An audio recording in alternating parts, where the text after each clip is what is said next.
The one and only Botticelli. Botticelli and Raphael, shirts and trousers. நிறவெறி கருத்துக்களை வெளிப்படுத்தக்கூடிய அதிபர் வேட்பாளரை எதன் காரணமாக நாங்கள் ஆதரிக்க வேண்டும் அப்படின்னு பத்திரிகையாளர் சந்திப்புல கேட்கப்பட்ட கேள்விக்கு ட்ரம்ப் அளித்த பதில் என்ன? ஜனநாயக கட்சியின் துணை அதிபர் வேட்பாளர் அதிகாரப்பூர்வமாக எங்கு எப்போது அறிவிக்கப்பட இருக்கிறார் அப்படின்ற கேள்விகளுக்கான விடையை நம்ம போன வீடியோல பார்த்தோம். அந்த வீடியோக்கான லிங்க் டிஸ்கிரிப்ஷன்ல இருக்கு.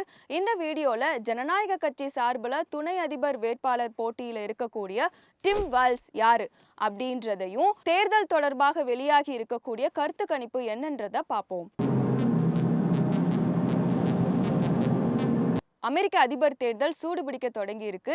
இந்த நிலையில ஜனநாயக கட்சியின் துணை அதிபர் வேட்பாளர் போட்டியில டிம் வால்ஸ் வந்திருக்காரு. டிம் வால்ஸ் யாருன்னு பார்த்தோம்னா ஃபார்மர் ஸ்கூல் டீச்சர், ஃபுட்பால் கோச்சும் கூட, அதே மாதிரி இராணுவத்திலையும் பணியாற்றி இருக்காரு. இப்போ மின்சோட்டா அப்படின்ற மாகாணத்தினோட கவர்னரா இருக்காரு.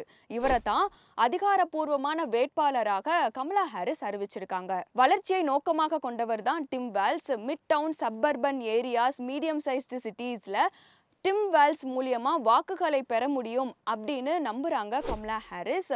குறிப்பா விஸ்கான்சின், மிச்சிகன் போன்ற பகுதிகளில் இருக்கக்கூடிய அப்பர் மிட் வெஸ்டர்ன் ஓட்டர்ஸ், இவங்கெல்லாம் யாருன்னு பார்த்தோம்னா குடியரசுக் கட்சிக்கு மட்டுமே ஓட்டு போடக்கூடியவங்க அப்படின்னும் கிடையாது, இல்லை ஜனநாயக கட்சிக்கு மட்டுமே ஓட்டு போடக்கூடியவங்க அப்படின்னு கிடையாது.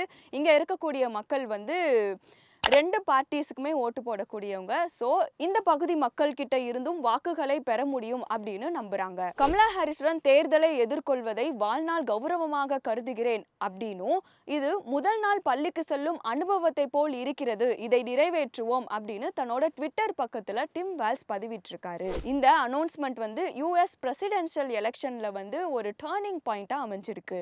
அதிபர் தேர்தலில் போட்டியிடுறவங்க நேருக்கு நேர் விவாதத்தில் ஈடுபடுவது அந்த நாட்டோட வழக்கம். இந்த வழக்கத்தின்படி இப்போ தீவிர பிரச்சாரத்தில் ஈடுபட்டு கொண்டிருக்கிற கமலா ஹாரிஸ் மற்றும் டொனால்டு ட்ரம்ப் லைவ் டிபேட்ல பார்ட்டிசிபேட் பண்ண இருக்கிறாங்க.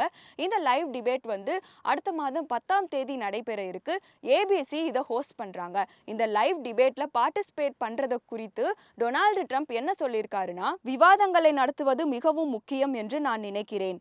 நான் விவாதங்களை எதிர்நோக்குகிறேன், ஏனென்றால் எனது சாதனை நேராக மக்களை சென்றடைய வேண்டும் என்று நினைக்கிறேன் அப்படின்னு ஒரு இன்டர்வியூல சொல்லியிருக்காரு. இதற்கு முன்னாடி ஜூலை 27, 2024 அப்போ டொனால்டு ட்ரம்ப் பைடனுக்கும் இடையே விவாத நிகழ்ச்சி நடைபெற்றது.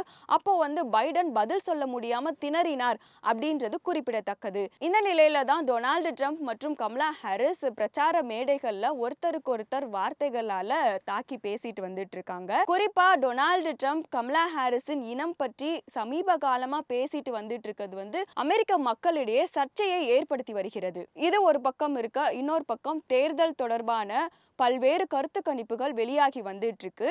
பென்சில்வேனியா, விஸ்கான்சின், மிச்சிகன் இந்த 3 மாகாணங்கள்லையும் டொனால்டு ட்ரம்ப்பை பின்னுக்கு தள்ளி கமலா ஹாரிஸ் குறைந்த வித்தியாசத்துல முன்னிலையில் இருக்கிறாங்க அப்படின்னு த நியூயார்க் டைம்ஸ் மற்றும் சியானா கல்லூரி சேர்ந்து கண்டக்ட் பண்ண போல்ல தெரிய வந்திருக்கு. இந்த 3 மாகாணங்களில் இருக்கக்கூடிய பெரும்பான்மையான மக்கள் கமலா ஹாரிஸ் நேர்மையானவர், ரொம்ப நாலேஜபிளான பர்சன், நாட்டிற்கான தெளிவான பார்வையை கொண்டவர் அப்படின்ற கருத்தை தெரிவிச்சிருக்காங்க. அதே சமயம் கமலா ஹாரிஸ் இந்த ஆதரவை தேர்தல் வரைக்கும் தக்க வைத்துக் கொள்வார் அப்படின்னு உறுதியா சொல்ல முடியாதுன்னு த நியூயார்க் டைம்ஸ் கூறியிருப்பது குறிப்பிடத்தக்கது.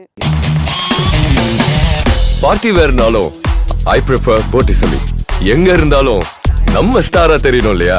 வெரைட்டியான கலர்ஸ், நியூ டிசைன்ஸ், அதுக்கு மேல star look. The one and only Botticelli. Botticelli and Raphael, shirts and trousers.